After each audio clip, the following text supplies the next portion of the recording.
আমরা তো দেখছি কি এটা একটা ভালো ম্যাচ হবে obviously.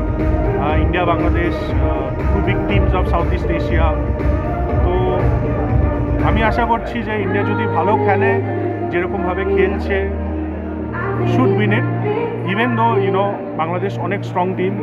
Hamza, with the inclusion of Hamza, particularly a player of his caliber, যে ইপিএল খেলেছে, এখন চ্যাম্পিয়নশিপে খেলছে।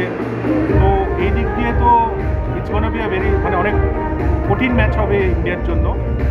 বাট স্টিল হোপ আছে, দেখি ইন্ডিয়া জেতা হচ্ছে। হাড্ডাহাড্ডি লড়াই হওয়ারই কথা, কারণ দুই টিমেই অনেক তারকা রয়েছে। বিশেষ করে বাংলাদেশে হামজা চৌধুরী আসার পরে ওদের স্পিরিটটা নিশ্চয়ই হাই, এবং যে কোনো দলের যদি স্পিরিটটা হাই থাকে সেটা কিন্তু ফ্যাক্টরে দাঁড়ায়। ইন্ডিয়া, ভারতবর্ষের টিম ভালো, অনেকগুলো প্লেয়ার ইনজুরির জন্য মিসিং আছে।